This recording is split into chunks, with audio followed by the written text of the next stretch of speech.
everybody. How's it going out there? Hi.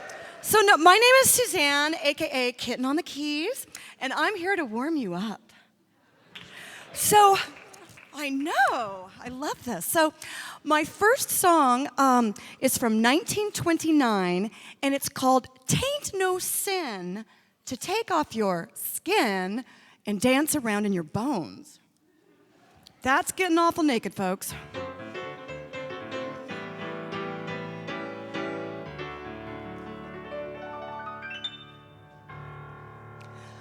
Golly, I certainly do like this Baldwin grand piano here. Woo, it's fancy.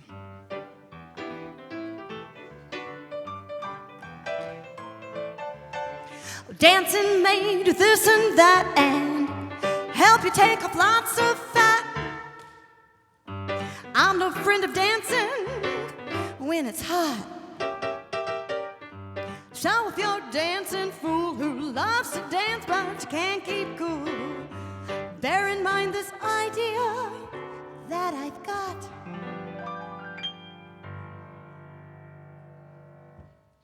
When it gets too hot for comfort and can't eat ice cream cones, take no sin, take off your skin, dance around your bones. With the lazy syncopation of the music softly mounts.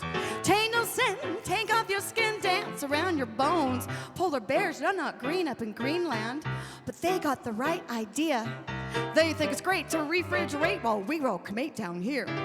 Be like the bamboo babies on the South Sea tropic zones. Take no sin, take off your skin and dance. Dance around in your bones.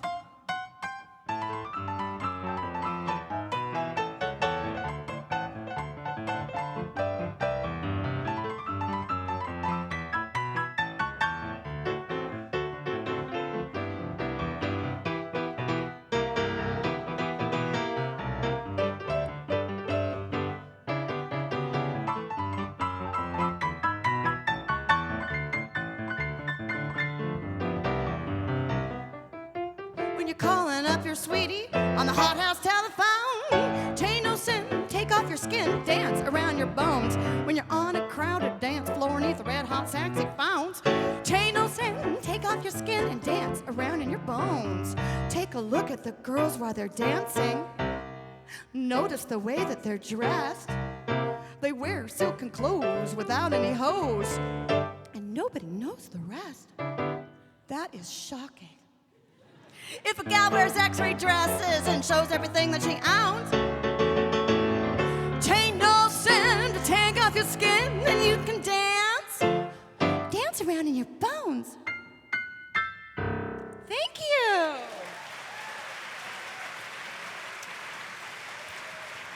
Are you getting a little warmer?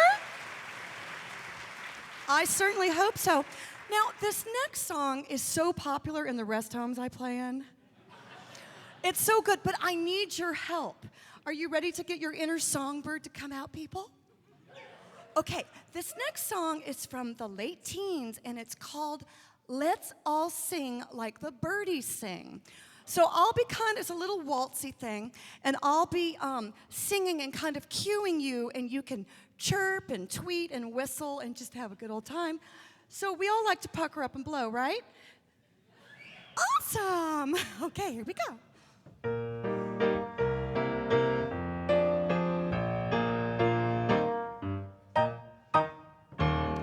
Oh, let's all sing like the birdies sing. Sweet, tweet, tweet, tweet, tweet. That would be your part, okay? So I'll start that again, and when you hear this little melody, you'll be like, oh my God, that's me. Okay. Let's all sing like the birdies sing. Tweet, tweet, tweet, tweet, tweet. Oh my God, you're awesome. Let's all sing like the birdies sing. Tweet, tweet, tweet, tweet, tweet. Let's all warble like nightingales. Give your throat a treat. Take your time from the birds. Now you all know the words. What are they? Tweet, tweet, tweet, tweet, tweet.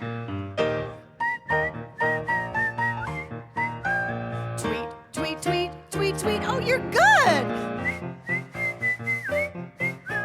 Sweet, sweet, sweet, sweet, sweet. Let's all warble like nightingales. Give your throat a time from the birds. Now you all know the words.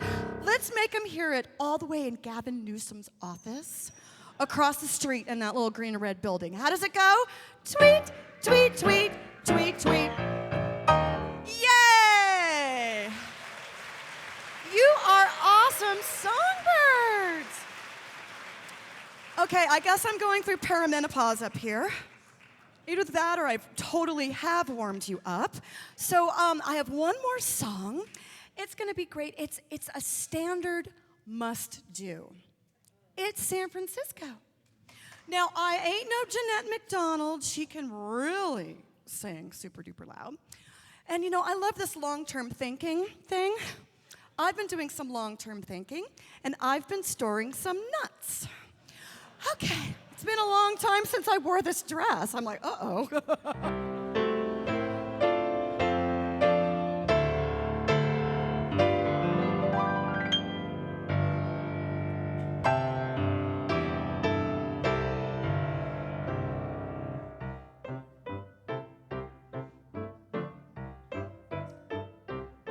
Sounds Christmassy. It only takes a tiny corner of this great big world to make a place that you love.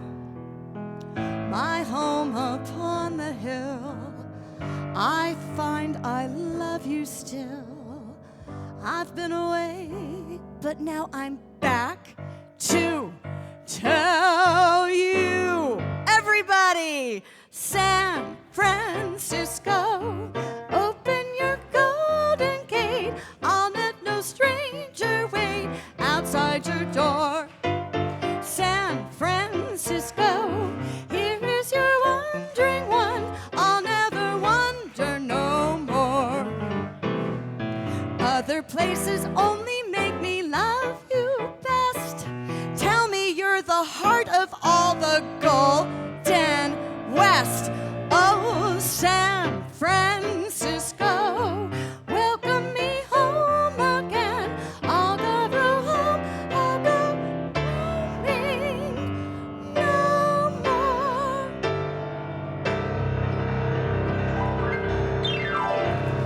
Yay! San Francisco, thank you for singing along. And you're all excellent, excellent participators. So this is Lost Landscapes number 5. And tonight we have Rick Prelinger of the Prelinger Library and Archives. And this is put on by the Long Now Foundation. And they do have a monthly seminar series. And I would like to welcome to the stage, for the second year in a row, Mr. Stuart Brand of the Long Now Foundation.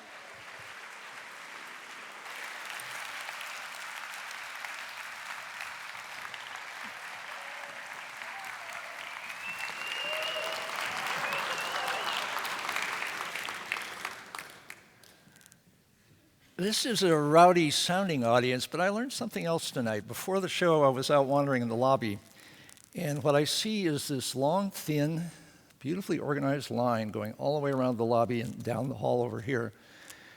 And I asked one of the staff here, wow, who organized that? And they said, nobody did anything. The audience organized themselves that way. Which makes me think that a long-term thinking audience is really into fair play and queuing up or something like that. Or maybe it's the Rick Prelinger audience. That's what's really going on. People who respect the past, respect the present, and the other people in the present with them. That's cool. You know, maybe a mystery will be answered tonight. The mystery to me is you go into a restaurant and there's photographs of the town in San Francisco. It's San Francisco. And they're old photographs. They're decades old. Even if the restaurant has only been there 2 weeks. And so what is the message?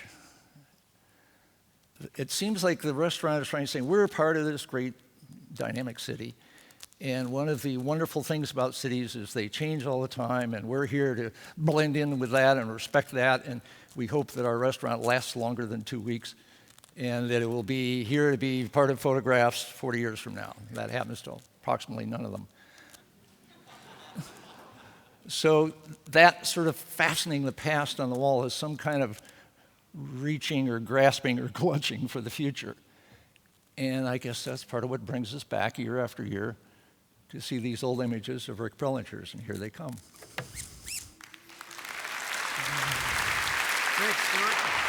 Thanks so much for coming. It's hard to believe that this is the 5th Lost Landscapes show. I wonder where we'll be in 5 more years.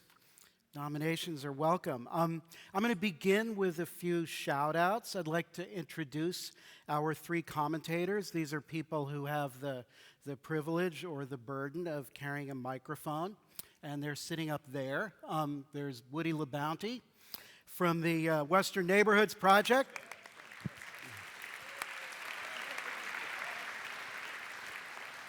There's Ed Holmes of the San Francisco Mime Troupe, longtime troublemaker.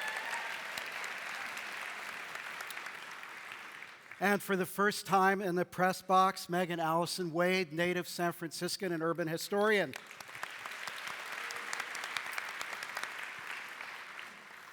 Thank you in advance. I'd also like to thank the Long Now people who've worked very, very hard, the amazing tech crew here at Herbst Theater, a highly professional venue, Suzanne for the song and John Law for the dogs.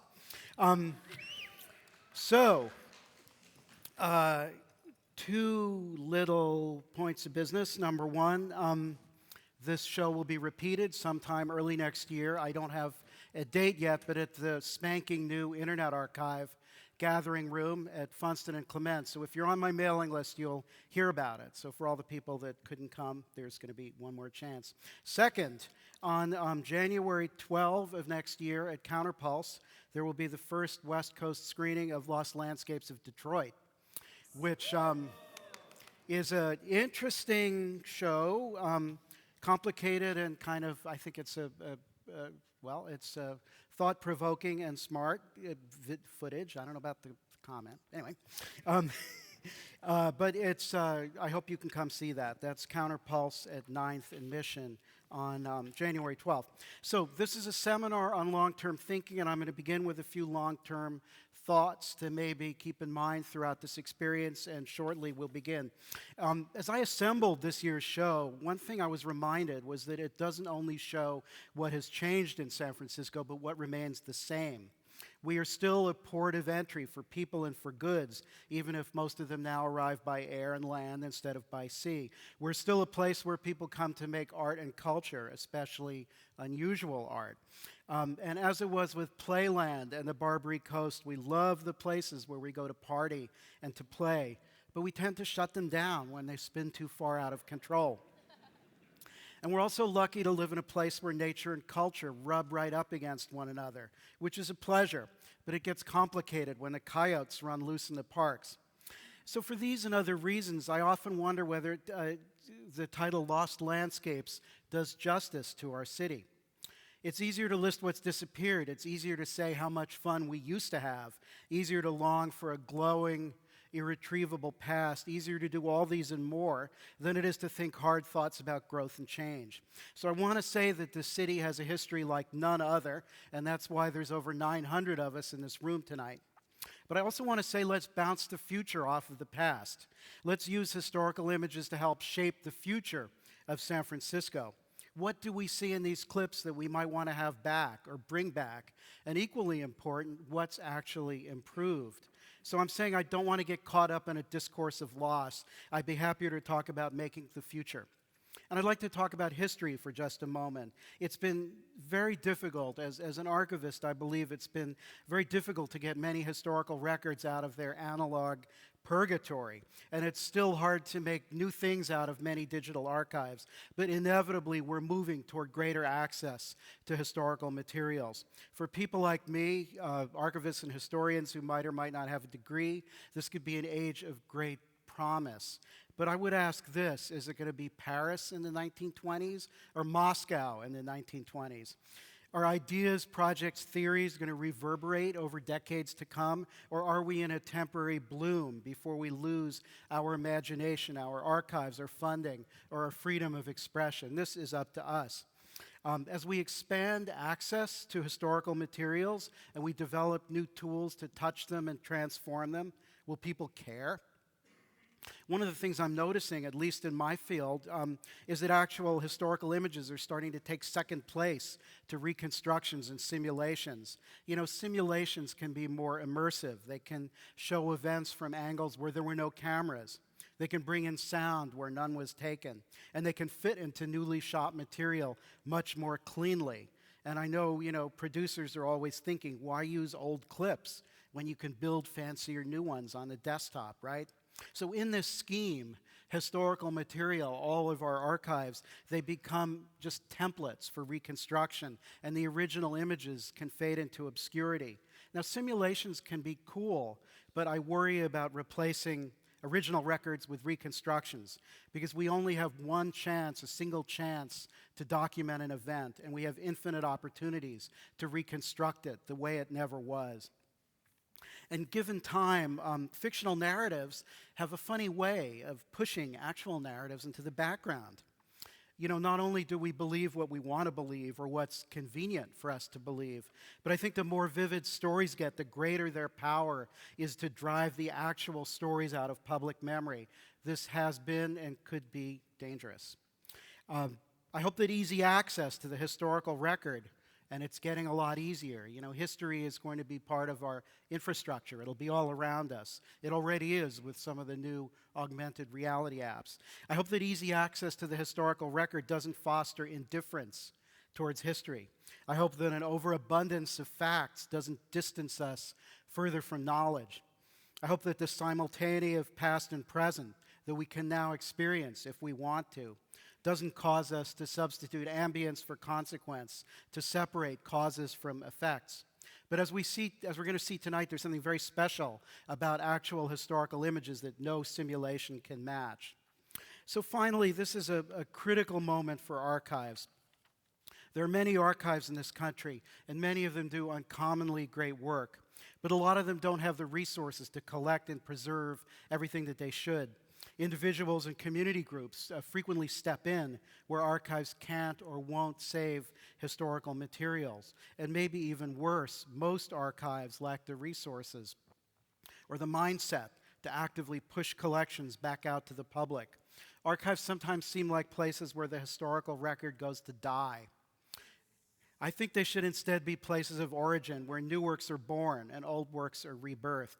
So we need to help archives do their work better. And I've got 900 of you archivally conscious to some degree or other, so this is my plea. This means advocating for historical consciousness as the world accelerates and helping archives get the support they need to stay open and flourish.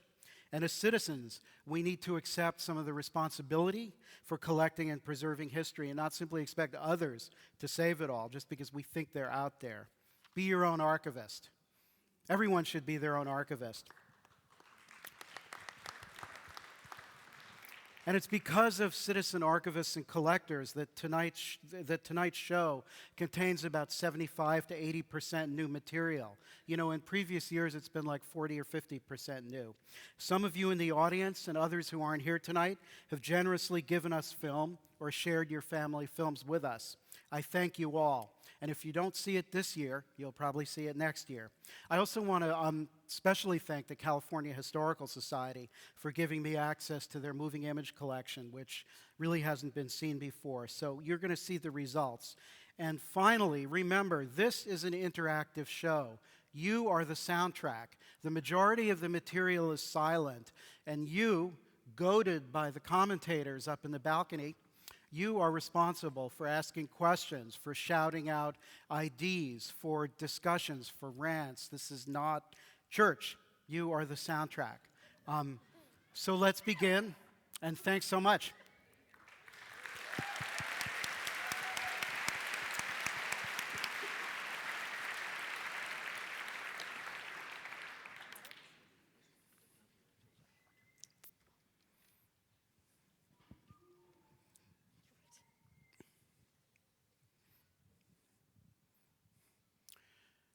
You remember this has become a tradition with every year's screening, but this is Mr. John Summers, member of the Shriners Lodge, who shot a rather gorgeous Kodachrome movie, a little palsied, but still gorgeous, of San Francisco in summer 1941. And here he is flying in. Take a look at that Treasure Island. This is going to be important later. There will be a question.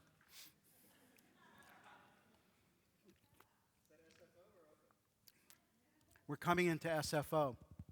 You never really know, do you?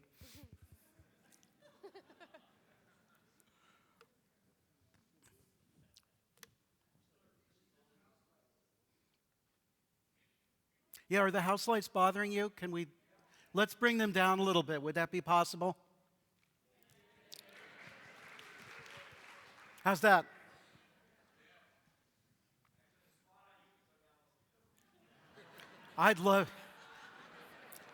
Yes, I'd like that. Yeah, us too. Us too. Take the lights down on us. Yes. Here's a model for the future.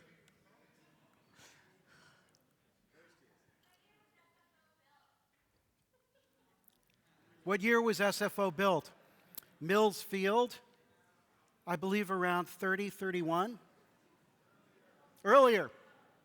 And here it is, about 1930. That's where I park my car.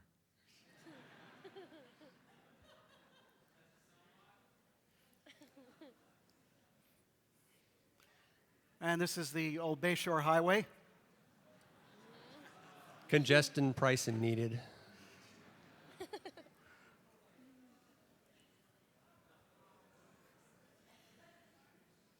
It's about 1962. The stick.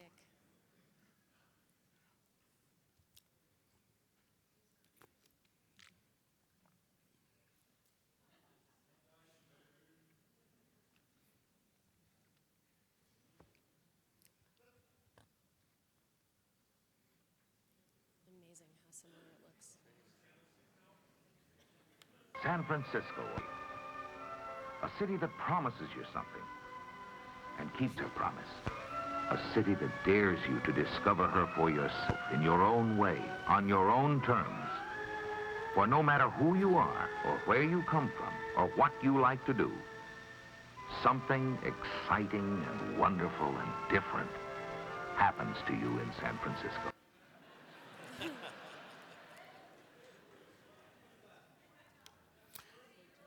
This So is this Coit is about Tower. 1945, 46.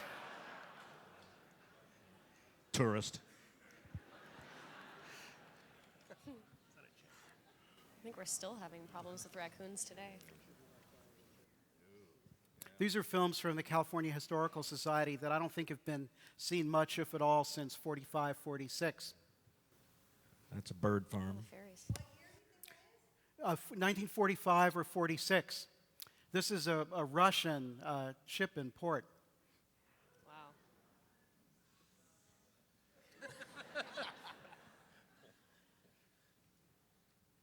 And the Matson Lines Pier.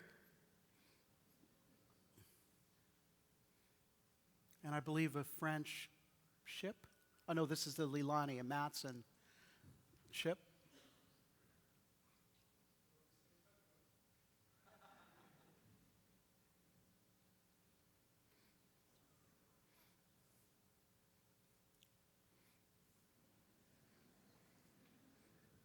Yeah, watch out for tarantulas.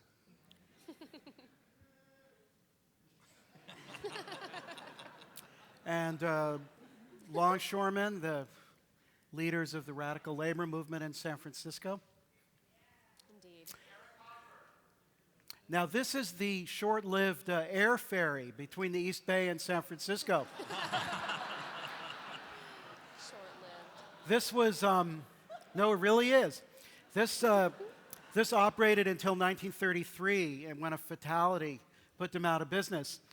And this, I'm kind of trying to stay away from the whole Fisherman's Wharf thing, but this is the late 20s or early 30s before it was heavily commercialized, and I think it's quite neat.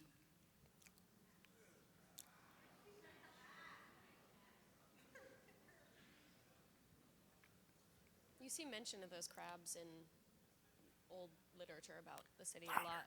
The steamed Louder, crabs. louder. Sorry. This I put in for Gray Brecken. Now, okay, we're here sometime around 45, 46, and Treasure Island's burning up. I was unable to find anything out on this. Does anybody know? Looks like the Great Tire Fire or something. Military It does, conspiracy. doesn't it? Doesn't exist anywhere. Yeah, you're going to have to yell. I'm sorry. Okay. Testing. It hasn't been anything interesting. Perfect. You haven't missed anything. This is footage that comes through the courtesy of Mr. Scott Stark and shot, what do you think, around the late 30s, I believe. We'll see them later in living color.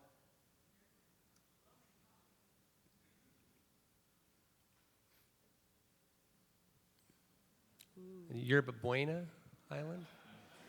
Look at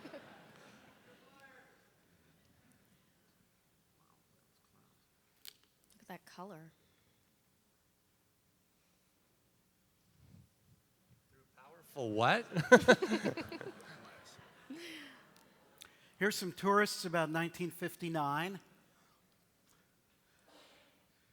This is a bit unusual, this clip, and you'll see why.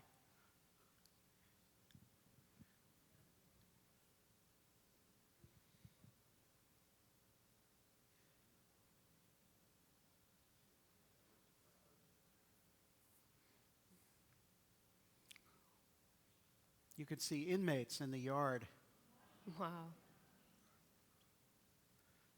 Here's another ferry ride. This is a lot earlier. This is, I'm going to say around 30, what stage of the bridge is this? 33, 34 maybe?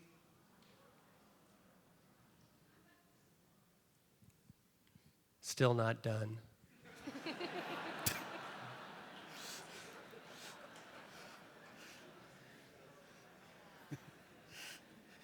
Somebody had to say that one.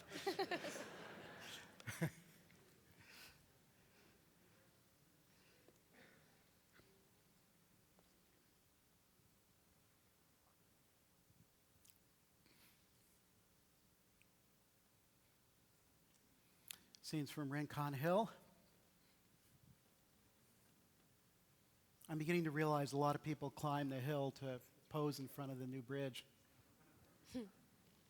You see this scene quite a lot.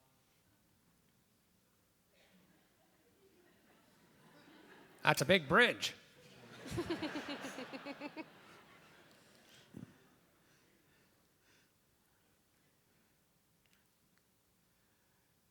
And the key system pier.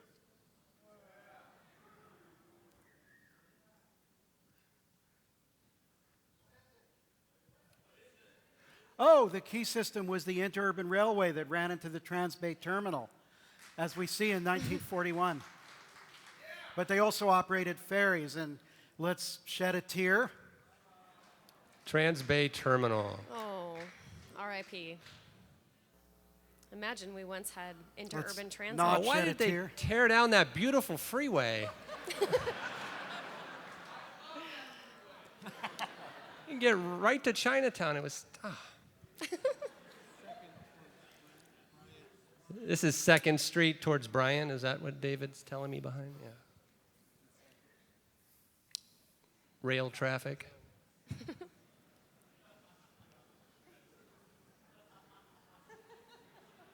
I think the film's going backwards, Rick.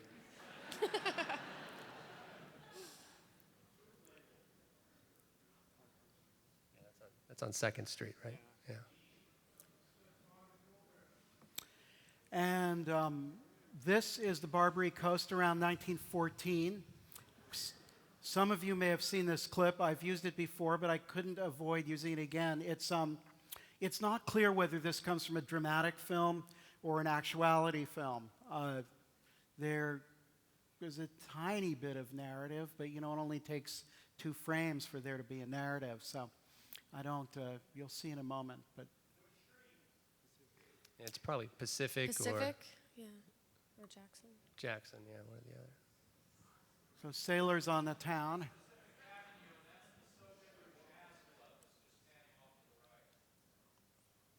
Say again? That specific street, and that's the So Different Jazz Club that was just panned off to the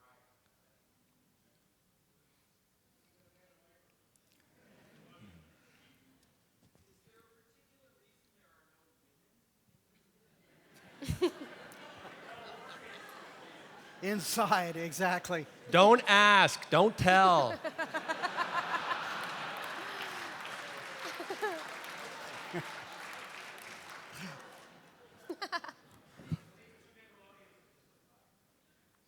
And now we're in 1931, and the neighborhood's become derelict.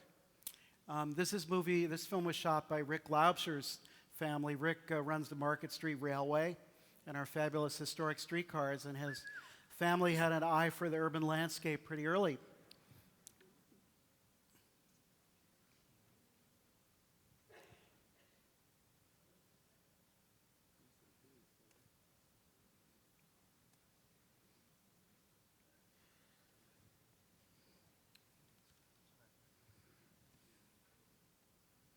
And we're going to spend a few minutes revisiting the G family again this year. Kathy G and two of her cousins are here as well.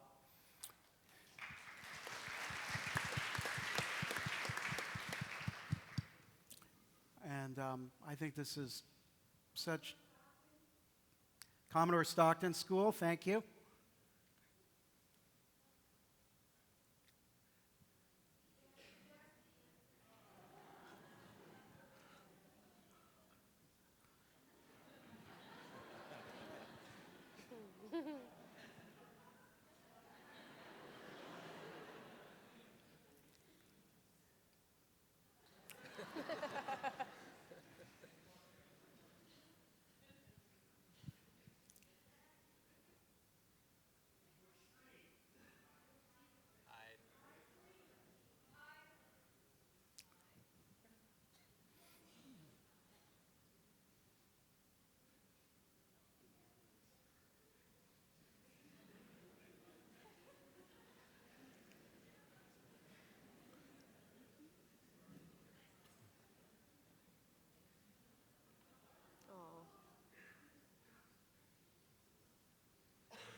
These are rides at Playland at the beach.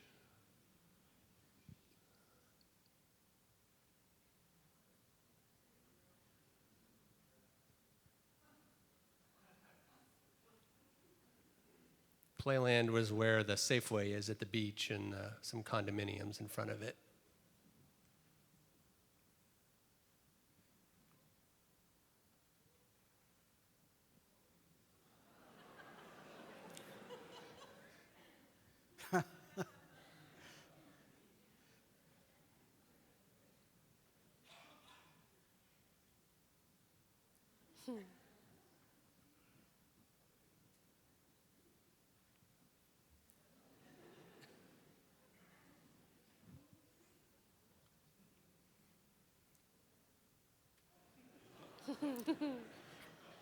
And now we're in the Richmond district.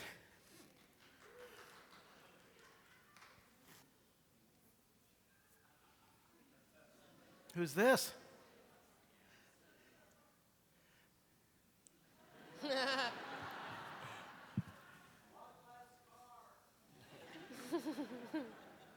Get a unicycle, one less tire.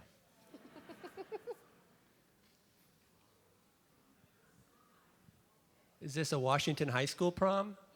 Yeah. Go Eagles!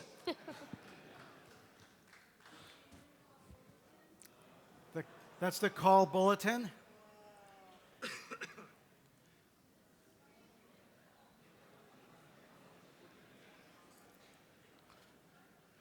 Work those kids hard. Snow. Oh. Is that Snow up in the on- higher is that elevations up on Portola? Is that Miraloma. Portola? Yeah, it's up on Portola, right? This Miraloma Cafe. Oh, yeah. Right there. Might be Some of you may remember the Streets of San Francisco episode shot on that block. And this is 15th Avenue when it was an exciting place to live. It still is.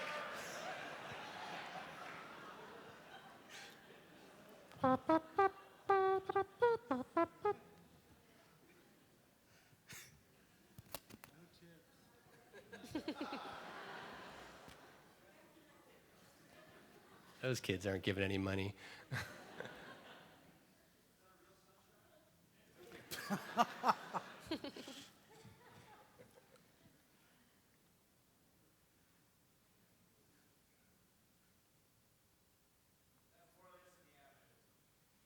That's right.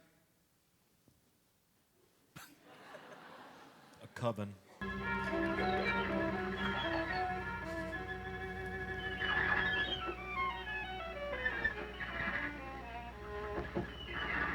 Throughout the centuries, there have been cities that fascinated the human mind and inspired its creative impulses. Cities that had a flavor all their own, attracting painters and poets, storytellers and musicians, and nourishing their imaginations. San Francisco is such a city. Begun as a Spanish mission and military settlement in 1776, it became a seaport city almost overnight when gold was discovered in the Sierra Hills in 1848. As the city grew, it retained and enriched its world-born traditions of tolerance, hospitality, and good living. With its wharfs and hills, its people from many lands, and its notable sophistication, it has held unceasing fascination for those to whom a great city well may be a lively, many-sided place of happy adventure, of beauty, and of inspiration. Have you ever experienced the astounding sight of San Francisco's cable cars? Elsewhere, means of transportation are prosaic utilities. But then, San Francisco is different. Its scenes and activities constantly reveal the unusual, the quaint, and the beautiful. No wonder that artists from all parts of the world have come to live and work in San Francisco. Many of them live on Telegraph Hill. Their colorful houses and flats perch like goats on the steep sides of the hill above the waterfront.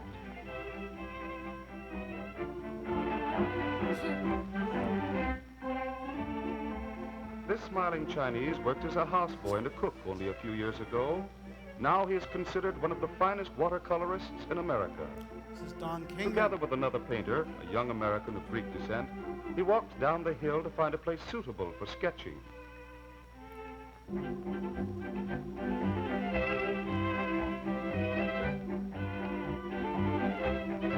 The bay with its silvery span and ships from all the seas has always offered an exciting challenge to San Francisco painters. Dong attended art school at night, and to what he learned of Western technique, he added the secrets of brush drawing as they've been handed down among the Chinese through many centuries.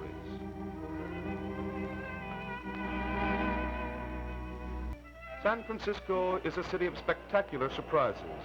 Within a stone's throw of the busy downtown section, in a continuation of the very street we see, there is Sunday calm and stillness, and the nostalgic atmosphere of bygone days.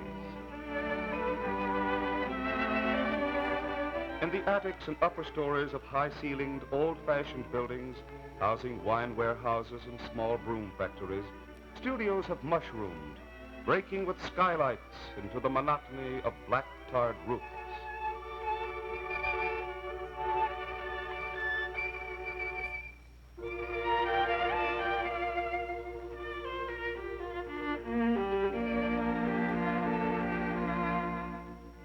Once, this studio was a storage loft. When the artist first moved in years ago, spiders had spun elaborate webs and water leaked through the ceiling. The artist cleaned out the cobwebs, repaired the leaks, and filled the place with canvases and paint boxes, brushes and flasks. But otherwise, he left it as it was before.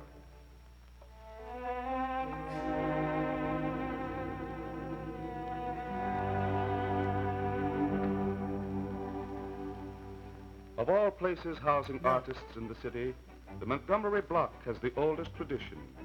Behind these barrack windows, George Sterling wrote some of his finest poems. Frank Norris wrote novels here, and so did Charles and Kathleen Norris. Once this massive building of brick and stone contained San Francisco's first law library. Once, high-hatted, wax-mustached lawyers and stockbrokers had offices here. But in the 90s, artists began to move in. Now it's the Now, Transamerican probably Pyramid. more artists live in the Montgomery block than one could find living under any roof elsewhere in the country. The rent is low, there is romance of the building's past, and there is always another artist next door from whom to borrow a brush or some pastel.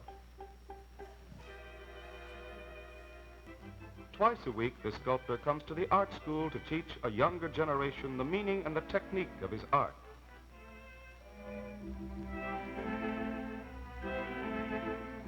Sprawling down one of the slopes of Russian Hill with spacious studios and gardens, the California School of Fine Arts is the second oldest art school in America. The very atmosphere of its location, overlooking the Latin Quarter and the Bay, is inspiring to young people in their study of the arts. Latin Quarter was North Beach and Columbus.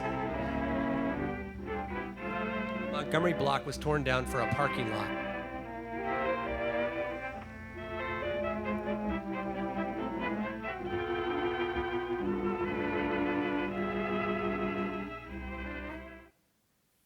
I think that was the first analysis of the San Francisco hipster.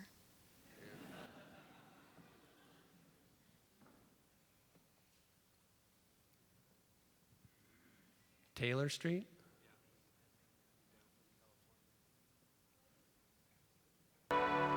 Market Street, the east-west dividing line, is the favorite starting point for exploring expeditions that fan out all over the peninsula. Buying flowers at stands north of Market is a daily custom. Everybody wears a flower, especially the smartly dressed women who come to shop or to lunch in the heart of San Francisco's fashionable shopping district that surrounds the city's central meeting place, Union Square.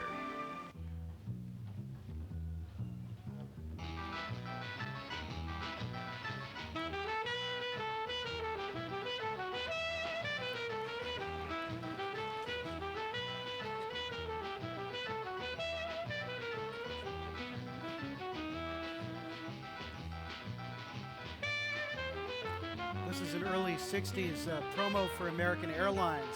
Doesn't have a lot of words in it.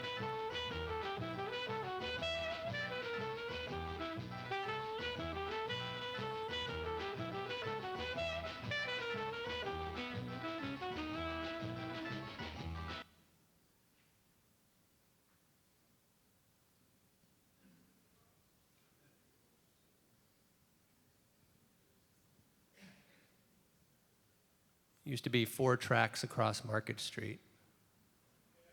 Roar of the Four. And this was the streetcar strike. What year was that? 49, I believe. And people parked on Market.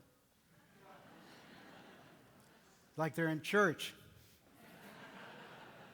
I thought they were torn out earlier than that.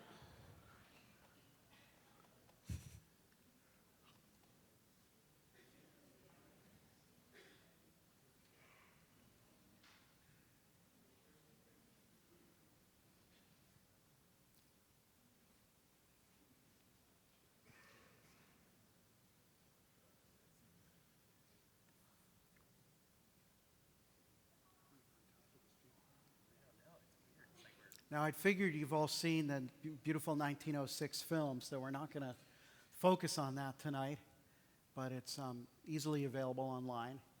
Instead, we're going to look at about 50 years later. Yeah, this is mid-market, all the theaters that were there. Yeah, the Civic Center Hotel was visible.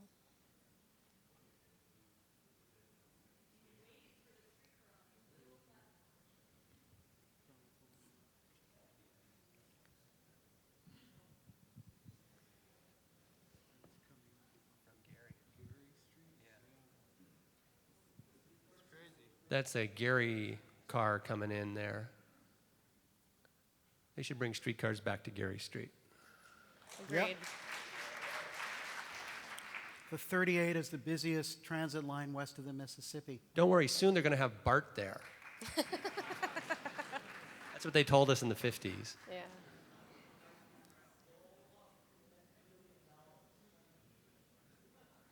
Remember when C's was deliciously fresh?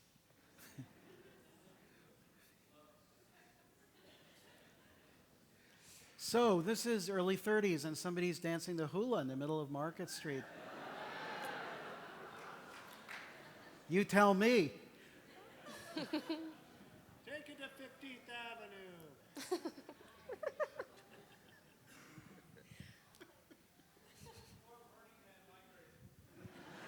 That's right. Ooh.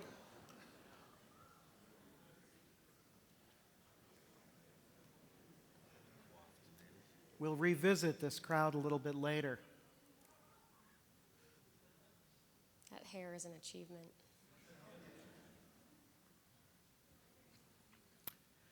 So, this is an outtake from a radical film made about 1968-69. I believe it's from a film called Off the Pigs, and it shows members of the Black Panther Party postering in the Western edition.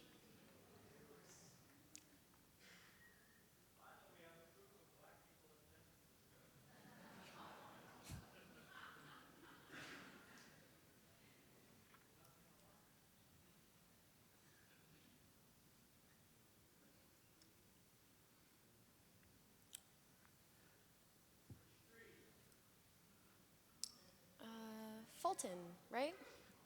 Yeah. Yeah, this is the fashionable Alamo Square area. The source of this clip is it's an outtake that was given to me by California Newsreel, which is the descendant of Newsreel, the collective that made the film in the 60s.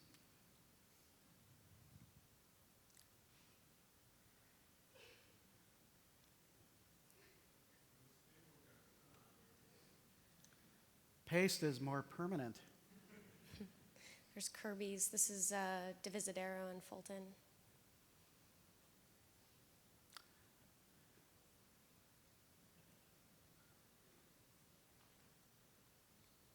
That's, of course, Huey Newton in the chair, by the way, and Emery Douglas's art, and some of you may remember. The Liner Liquor Lobby, now the Fly Bar, 762 Divisadero.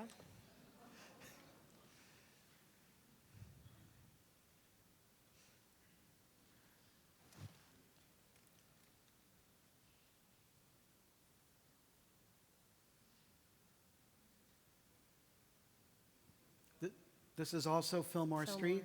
Can somebody talk a little bit about the gravity cars? I'm not an expert. Or the counterweight. I'm not an expert either, but basically one car would come down and I believe it pulled the other one up. Is that right? I think so. This was a two-car cable car line. They had one on Castro Street too, right? Yes, which was scrapped for surplus for recycled during the war. It was a regular one, it wasn't a gravity? Yeah.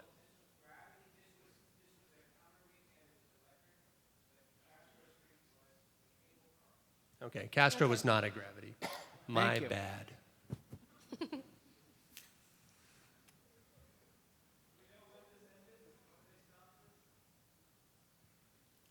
I think it was late 30s, but I don't know. And Ooh. this film is Dorothy through the Arnold. courtesy of the Luzinki family. And we'll see some more of their rather amazing footage. It's footage that was shot by Mrs. Luzinki, who was born Catherine Bailey, and and Victor Luzinki. And it's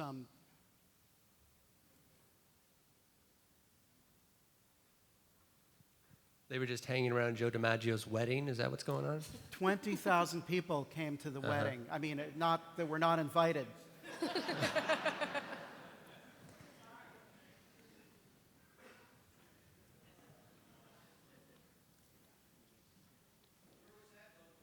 Jefferson Street.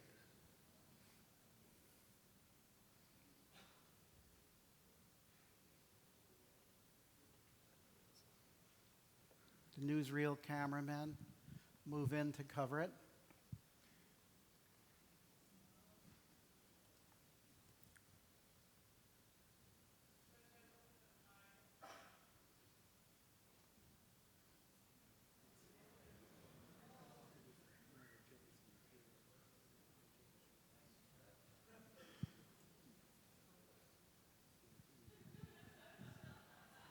hey, I got a restaurant we can have our reception at.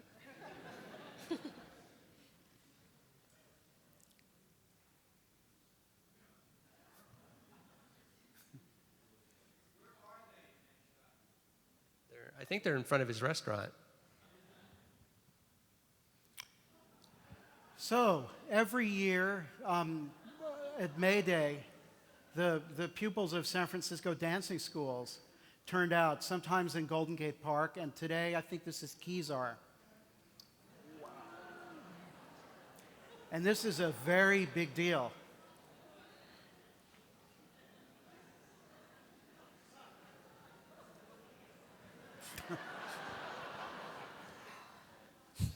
Anybody know who that is? Yeah, it's Elmer Robertson? Is that right? Robinson. Elmer Robinson was the mayor.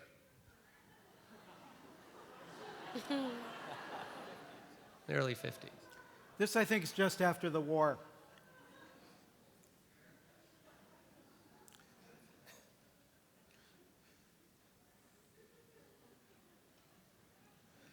And this is a parade to support the Allies. I believe this is 1940 to 41. Perhaps Mr. Luzinski can correct me. We don't have an exact date established yet, but these are all representatives of the Allied countries.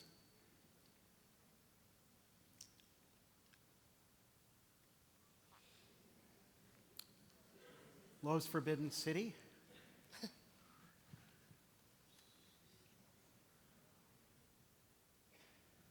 Malta, bulwark of the Mediterranean.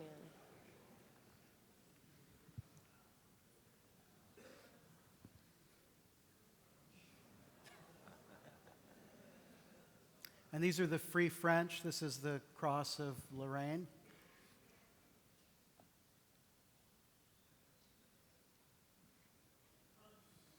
And here we move to Kezar Stadium. These are films from the same family. This is a rather amazing event.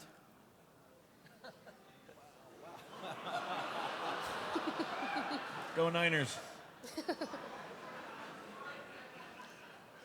Wow, Judah Ben-Hur would have no chance against this.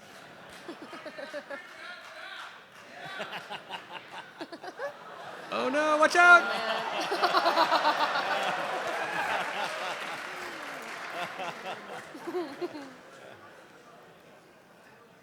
Our work is done.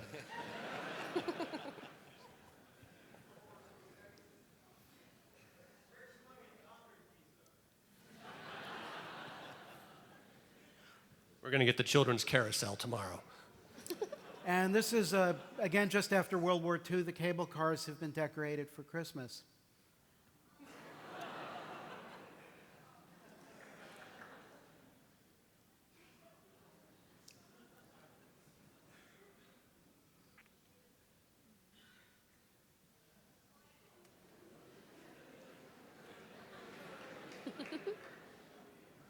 I cut that down from about 6 minutes.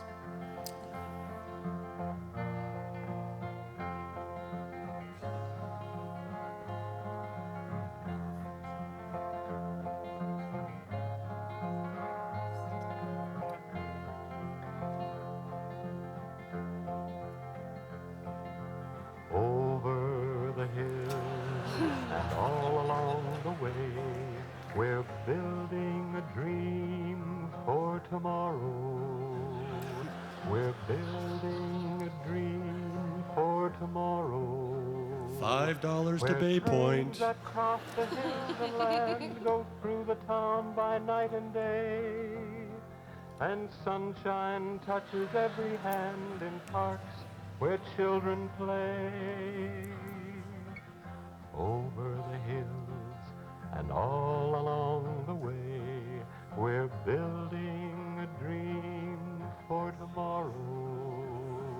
We're building a dream for tomorrow. It's a wicked earworm. We're building a dream for tomorrow. Bicycles in the last car.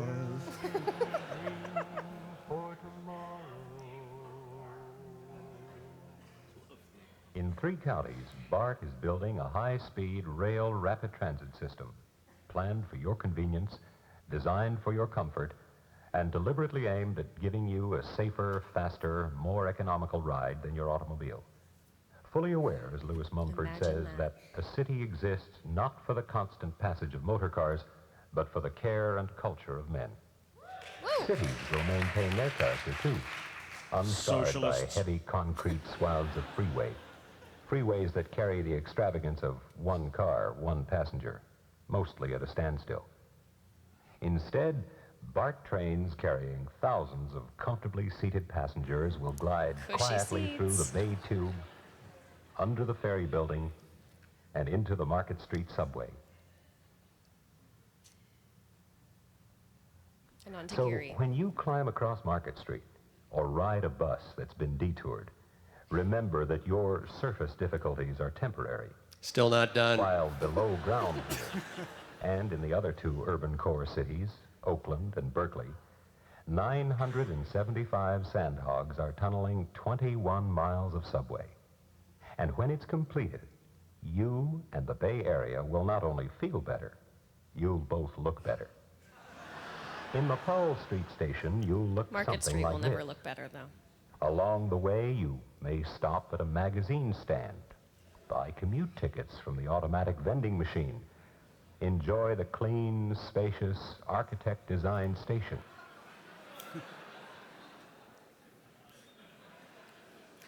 So, the Marina Green, late 20s or early 30s. This footage comes to us through the courtesy of Thad Povey, who I hope is here. Thank you. That was a gas. I don't know how that works. Who knows how that gas stuff works? A gasometer. It expands and contracts with a. It's the Marina Safeway now, isn't it?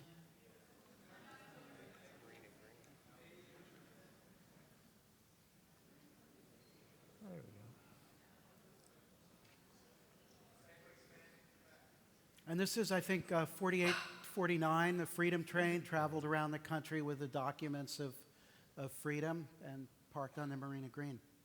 That came out in the 70s, too. I went to the the Freedom Train.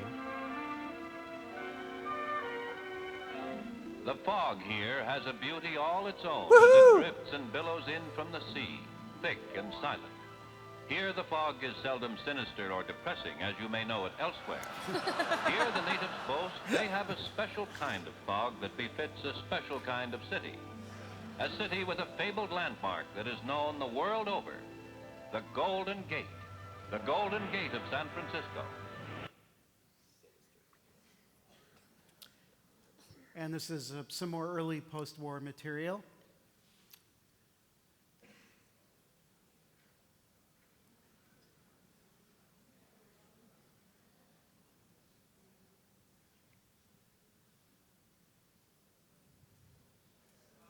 $6. Paying to leave. Yeah.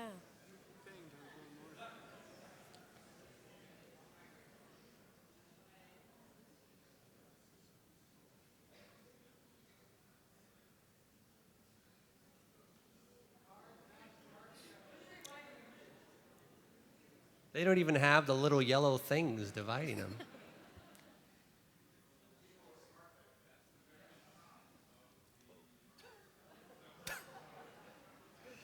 You're not supposed to be here.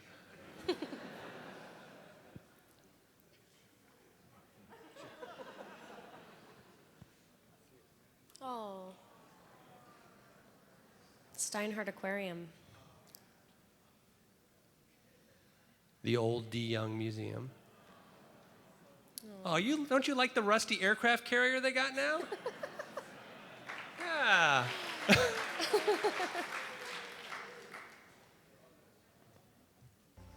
The DeYoung Memorial Museum is popular with the boys of the Army.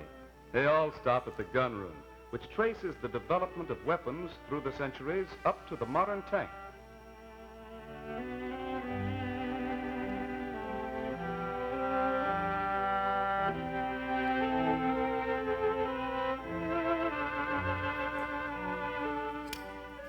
You see, the DeYoung is essentially a people's museum. It is a family museum. It is the kind of place people enjoy in the way they enjoy stories of distant lands in bygone days. To stroll through these galleries does something to you. Time and space contract. If it weren't for the guards about, you could practically touch what by right belongs in other centuries and other parts of the globe.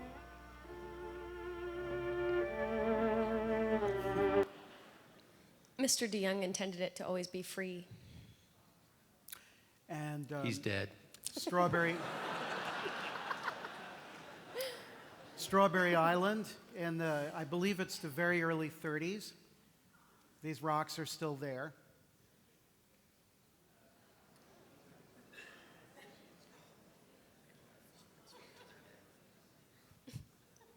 People in the 30s had such small feet.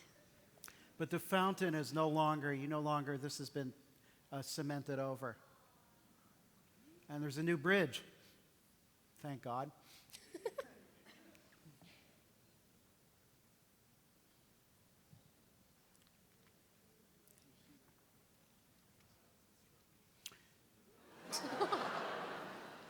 So this family kind of drank their way, I don't know if it's a family, these hipsters kind of drank their way through the Bay Area, but they didn't do very much of it in San Francisco. But I did my best to find you a little bit of Prohibition-era inebriation. Excellent. That's one of the things you find in Prohibition home movies, that people are constantly shooting themselves drinking. Wasn't that The Deer Hunter? What do you mean? This is what I get for sharing my family films with you.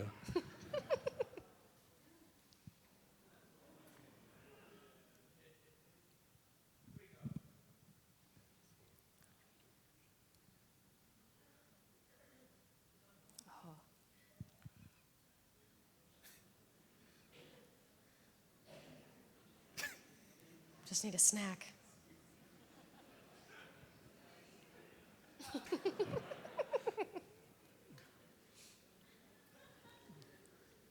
And we're by one of the lakes in the park.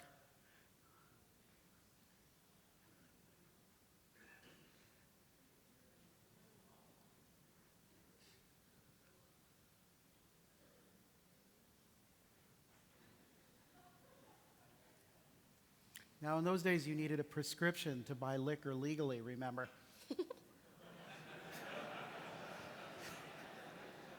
It's true.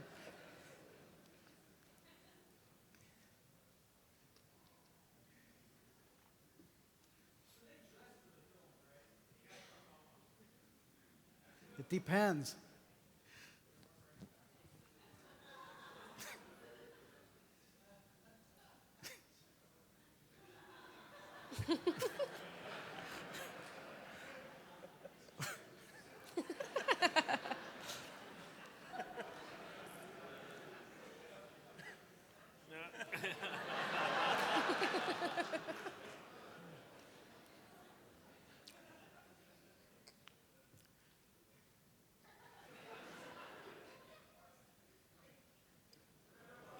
Buffalo. They're bison. I counted 20. I might be off by one or two, but the herd was, it seemed a lot healthier back then. They used to have deer and sheep in the park, too. Yes, that's right.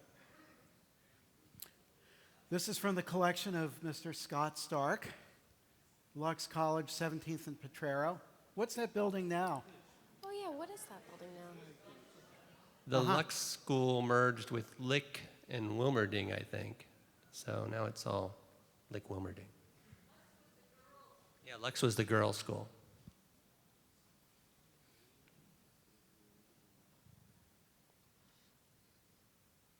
We're just going to see one of the models today because, we can't be here all night.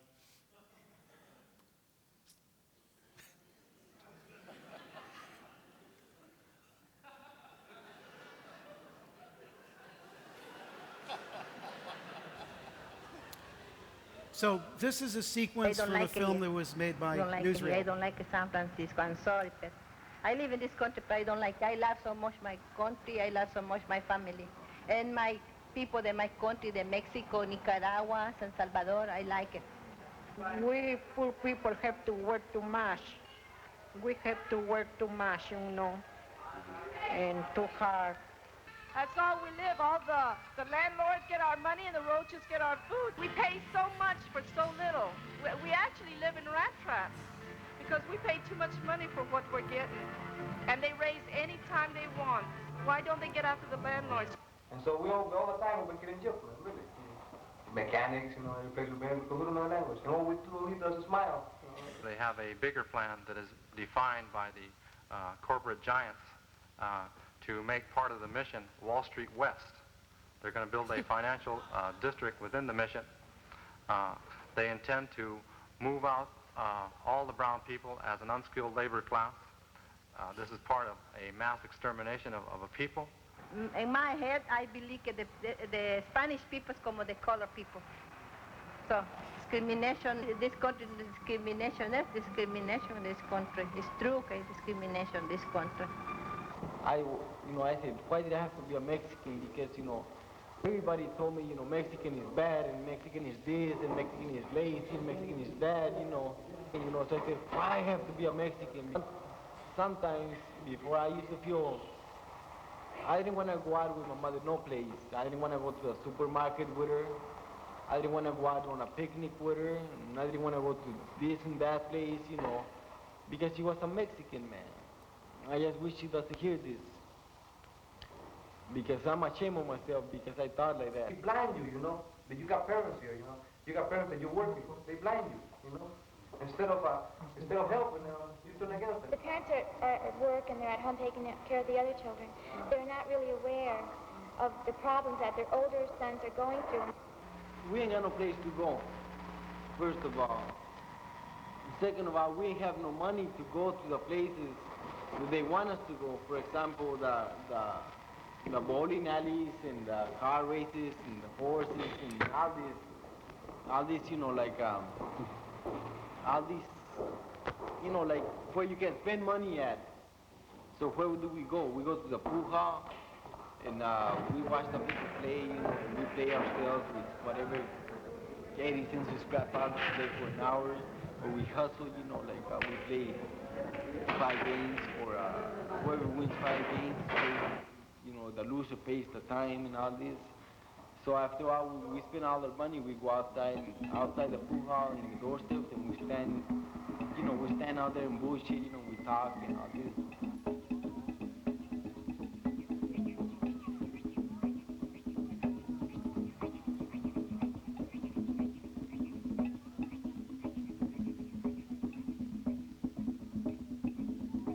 So this film was made as part of a campaign to free 7 men who were arrested for the shooting of a police officer on Alvarado Street. They were acquitted a year or two later, called Los Siete de la Raza. This is now the hipster mall. Pete's. Rick, this incarnation is hipster heavy. This year. We saw this last year. I couldn't resist putting it again. It's from Scott Stark, and David Gallagher takes the credit for discovering that this is the intersection of Monterey, San Jose Avenue, and Juiced in Glen Park. This is about 1939-ish, I believe. And this is the beauty of Kodachrome, which, if it's kept cool and dry, will look this way for a couple hundred years. If you have any Kodachrome, get it in by the end of the year, because the last lab is closing down the production line this month. Thank you, Carrie. December 30th at Dwayne's Photo in Kansas. These are the same people that took the ferry ride at the beginning.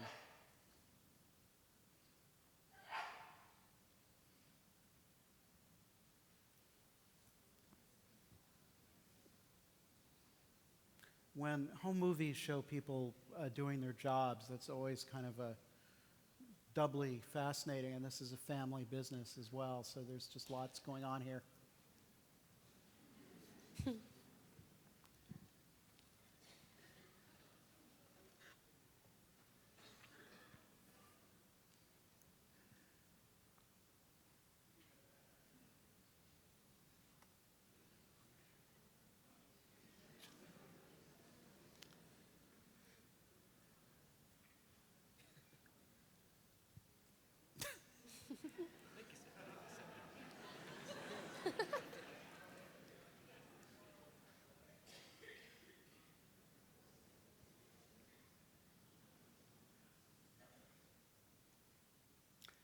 This may be the young Rig Laubscher. I'm not 100% sure. But this is what, Sunset Heights?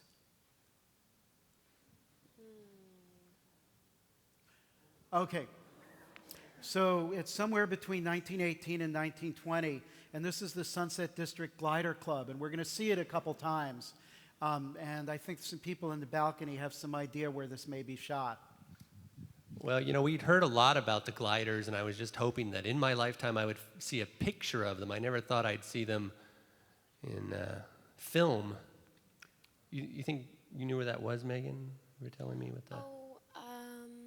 There's one shot where it looks like it's looking north over the park towards the Richmond from maybe Golden Gate Heights, maybe mid-20s, but we may have missed that shot already. We'll see it slow down in a moment, but this is footage of the dunes before they were fully built up. Oh, there we go.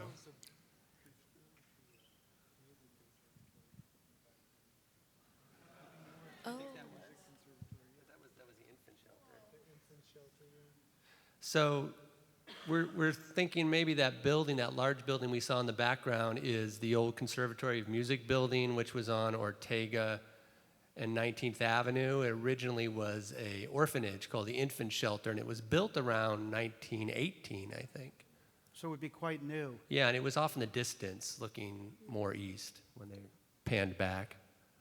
This was a piece of film that showed up in a basement on 23rd Avenue, and it needs some help.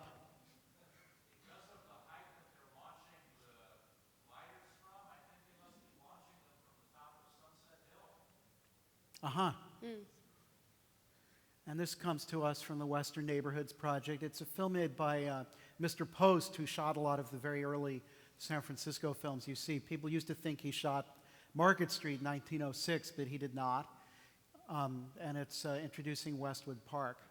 This is Miramar Avenue at Ocean Avenue today, looking north.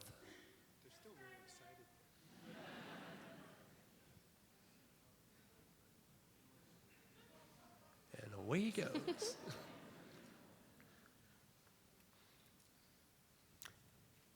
So this neighborhood was made accessible by the opening of the Twin Peaks Tunnel. It was developed by Baldwin and Howell, and it was a bungalow community. It was all bungalows, which were an architectural rage at the time.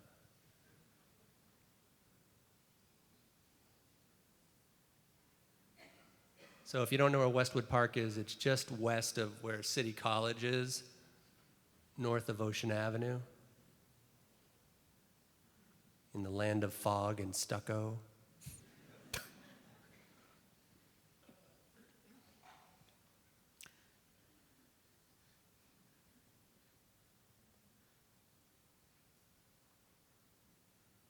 That house is still there. It's on Southgate and Miramar.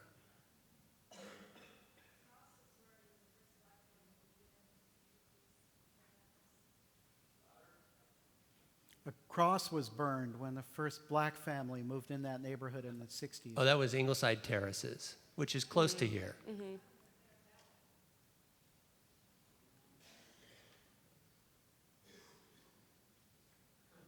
And behind it's all Sutros. That's still there. That's Java on Ocean at Faxon. If you've had a coffee there, Faxon and Ocean Avenue. Yeah, it's a nice place. And that's where the Walgreens parking lot is. This was an early movie theater. It was called the Balboa. And then when the Balboa Theater opened on Balboa Street, it was called the New Balboa. Mm-hmm.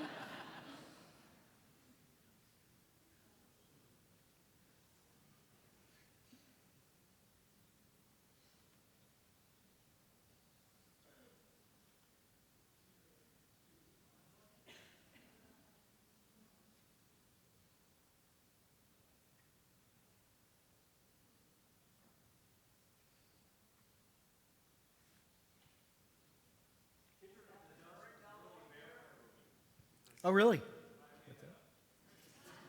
What do you say? That's where the fruit barn is. This building's still there.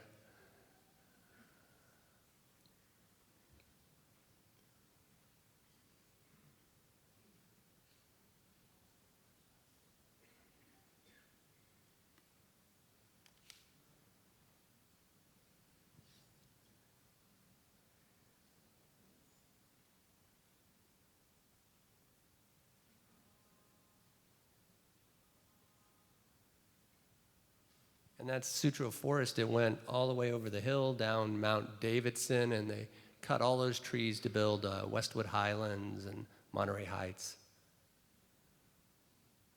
This is farther up the hill in Westwood Highlands. What do you want to do? I don't know. What do you want to do? I can't believe my mother moved me all the way. It's cold. It's foggy. It's windy.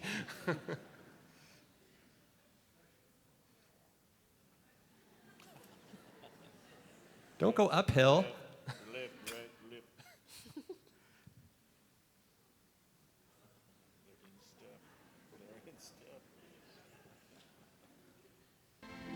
Some of the fondest memories of the city recall San Francisco at night after the skyline has been painted gold by a Pacific sunset.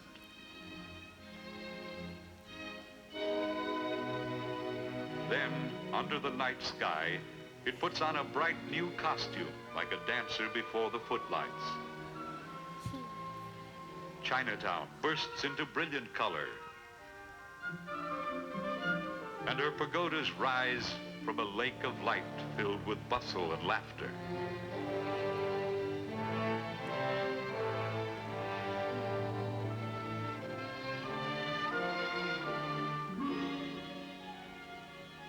Fisherman's Wharf is ready to serve its discriminating diners until the small hours of the morning.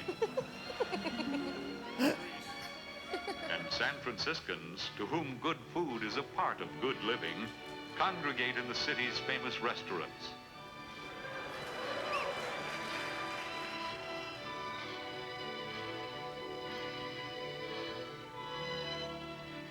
Dishes are prepared here by chefs whose sauces, salads, and meats bear the honored approval of their brother chefs in Europe.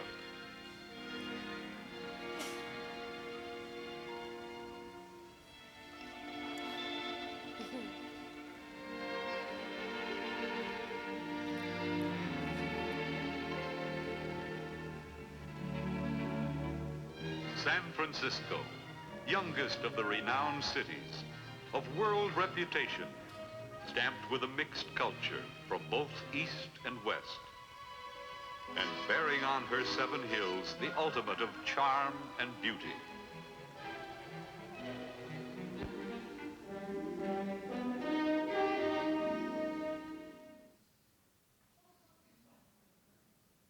And we're here at Fleischhacker Pool. Yeah, that's the bathhouse. 6 million gallons of seawater. It's the zoo parking lot today.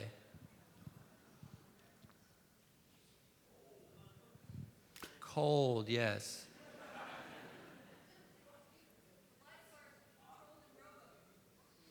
Yeah, they had promotional shots where they'd have lifeguards in rowboats actually having to patrol.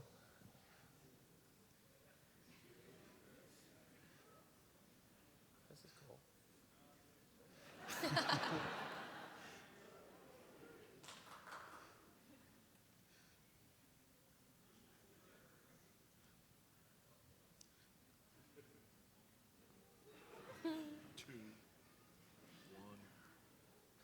Fleischhacker's closed for good in '71, I think it was. They had a ballot initiative to try to save it, and it failed. So the Legion of Honor was only a year or two old when this was filmed.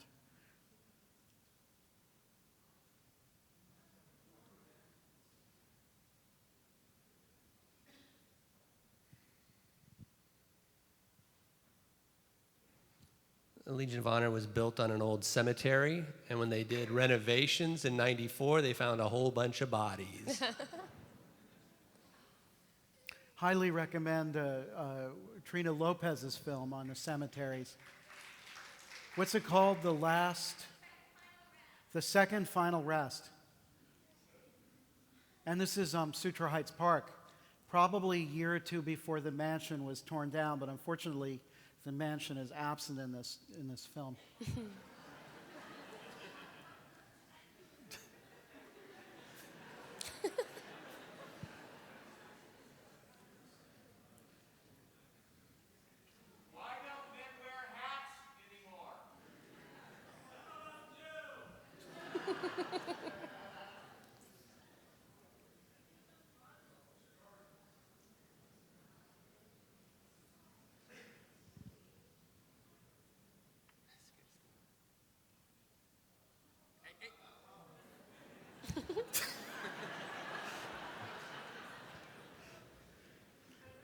Right in front of the sign.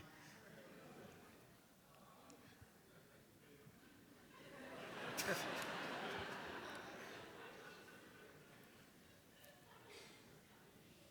the old gate.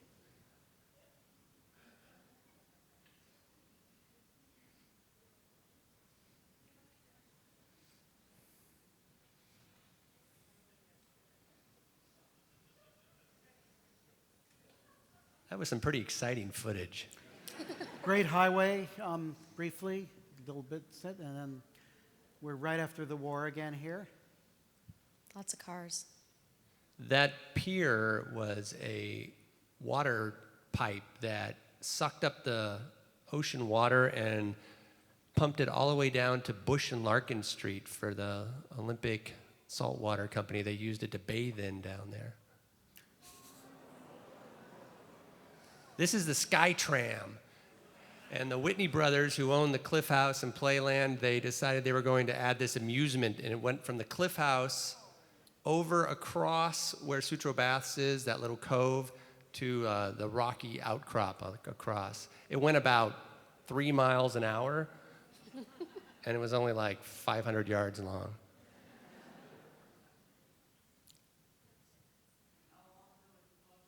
It wasn't very popular. It opened in the 50s. It lasted about 5 years, I think. The sand has risen up above all those steps now, almost everywhere.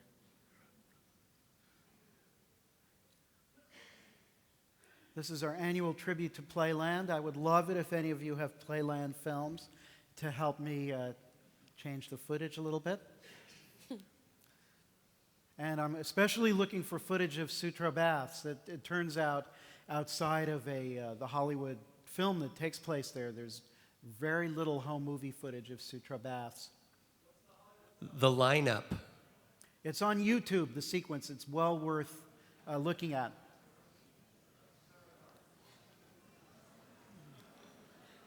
Laughing Sal, and this is turn it down. After Playland closed, the destruction. In 72. Closed, I think, September 72.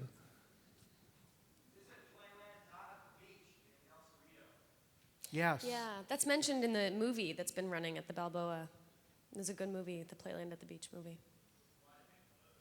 Why did it close? Deteriorating interest over time. It's right? a long story, really.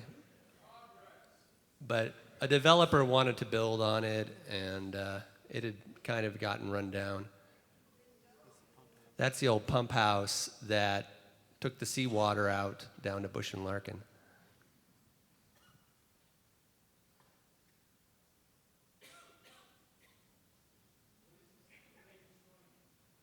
This is Playland, so they're destroying all the old buildings and rides.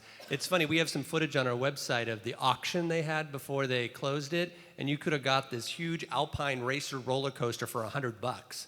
Nice.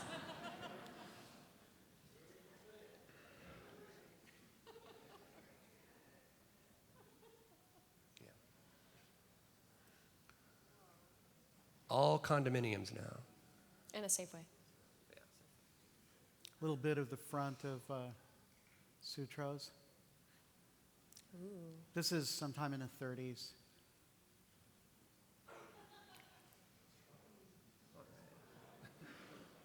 And the fabulous Sutro Baths. Let's build them again. Yes.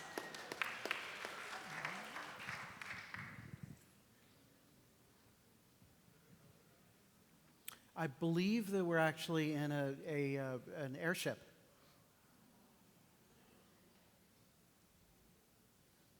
These are outtakes from a film made by the Convention and Visitors Bureau.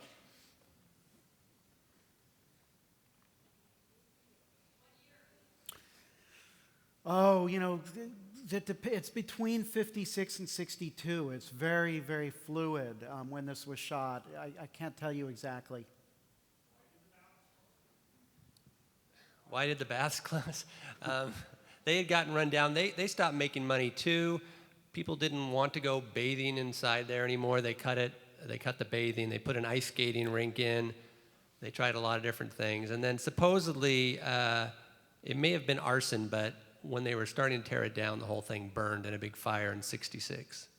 So I couldn't end the program without taking us to the Farallons, which is actually in San Francisco. It's in Supervisorial District 1. Nice. Although I don't think anybody votes there. This is sometime in the 40s and 50s. It's a little hard to say. It looks very, very different now. They've taken out many of the buildings, although the crane has also been replaced. That's the only way you get up is by being hoisted up. But it's certainly one of the most interesting and hardest to step on parts of San Francisco. And it's a fishing trip.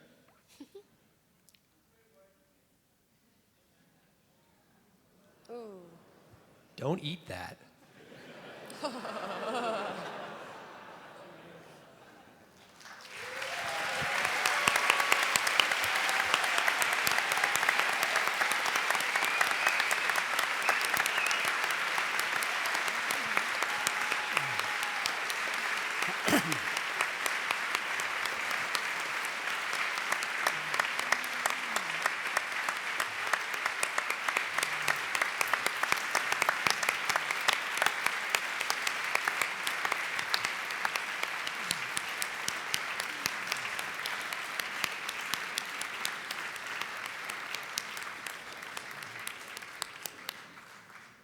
Pretty good. Thanks to all of them, and thanks to all of you for coming.